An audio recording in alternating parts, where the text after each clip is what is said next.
तो मी काय करतो इथे एन्जॉय ऑन इनिट मध्ये आलो. इथे बघा, डिफॉल्ट मध्ये मी जेव्हा पण आता कॉल करतो, डिफॉल्ट मध्ये इथे आलो, कॉल केला, रिफ्रेश केला, हा माझा सेंड डेटा अपडेट सोबत आला का? झालेला आहे. त्याचं जे आपण म्हणजे आता डेटा डॉट मी व्हॅल्यू वगैरे करेल तर त्या व्हॅल्यू प्रिव्हियस व्हॅल्यू आणि नवीन व्हॅल्यू येऊन जातील मला. सो हे बघण्यासाठी माझ्याकडे, मी जर का इथे आता कमेंट केलं, कंट्रोल एस केलं, इथून मी आता कोणता डेटाच नाही पाठवत आहे. त्या HTML मध्ये एरर आला. मला कमेंट करून नाही, इथून मी नल पाठवलं. एम्प्टी पाठवला. तिथे आता एम्प्टी व्हॅल्यू आली बघा. एनजॉन चेंज माझा कॉल झालेला आहे आणि त्याच्यातनी व्हॅल्यू काय आली? अनडिफाईन्ड आली आहे, नल आली, करंट व्हॅल्यू नल. ओके. तर मला काय करायचं, जेव्हा पण मी आता तिथे काय करेन, अपडेट करेन किंवा एखादा डेटा सेंड करेन, तर इथून मला डेटा सेंड करायचा आहे. तर डेटा सेंड करण्यासाठी मी सेट टाइम आउटचा यूज करतो. Set time out.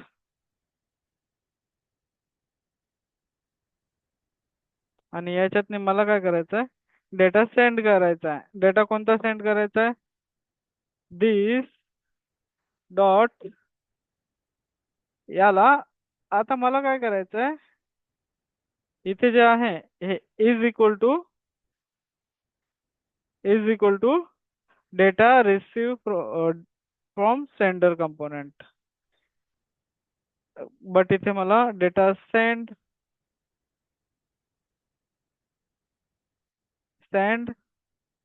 From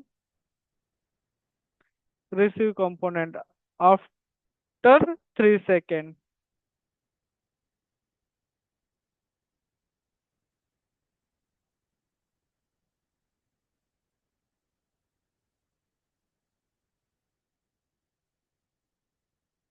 control S.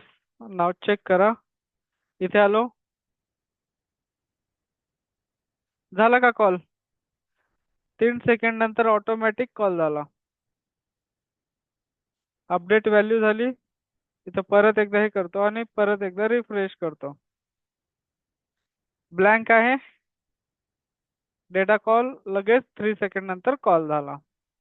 आणि अपडेटेड व्हॅल्यू मला काय आली? करंट व्हॅल्यू आलेली आहे. पाहिजे तर मी ते आता ह्या डेटाला कसं बघायचं असेल मला, तर या डेटाला बघण्यासाठी मी माझ्या चाइल्ड म्हणजे सेंडर कंपोनेंट्स मध्ये आलो, इथे TS मध्ये. इथे आल्यानंतर इथे log changes dot data check करूया आपण. चेंजेस डॉट डेटा काय आलं हे बघा, सिम्पल चेंज आलं. चेंजेस डॉट डेटा मध्ये मी जर घेतलं तर मला इथे सिम्पल चेंज मध्ये current value, first value, first change आणि प्रिव्हियस व्हॅल्यू, म्हणजे अशा 3 व्हॅल्यूज मला मिळालेल्या आहेत. तर चला आता आपण इथे एक एक करून यांना हिट करूया. Control C. तो इथे मी data dot dot current value, data dot previous value आणि data dot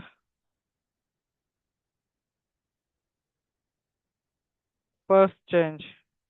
first change middle मध्ये आणतोय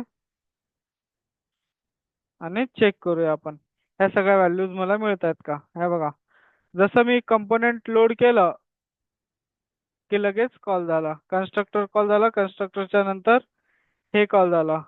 पहिलं काय आलं? अनडिफाईन्ड. नंतर आलं ट्रू. नंतर याच्यानंतर इथे बघा काय आला? जो ऍक्च्युअल डेटा आहे तो आला. पाहिजे तर मी इथे कन्सोल लॉग मध्ये इथे लिहू पण शकतो की हा कोणता कॉल केला. कोणता कॉल केला ते लिहिण्यासाठी मी इथं कॉमा देत आहे. ओके, आणि याच्यात मी लिहितोय हा काय,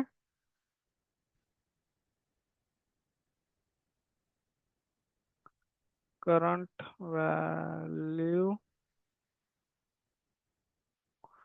करंट व्हॅल्यू, आणि इथं आलो कॉमा दिला इथं फर्स्ट चेंज, आणि तसंच इथे प्रिव्हियस व्हॅल्यू.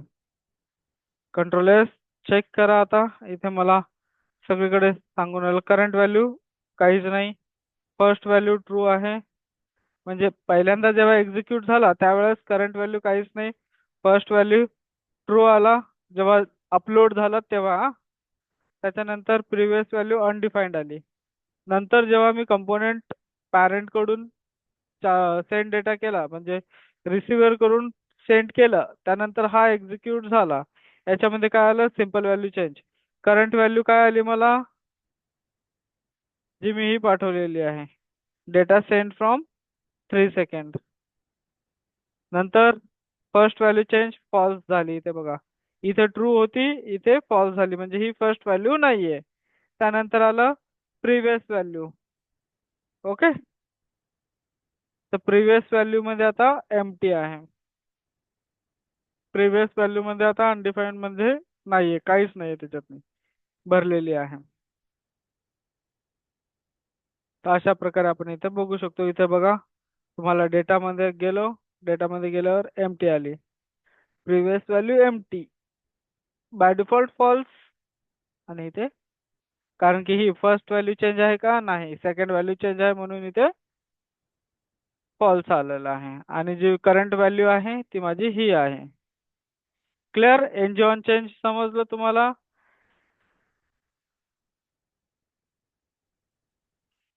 आजच्यासाठी एवढंच बस.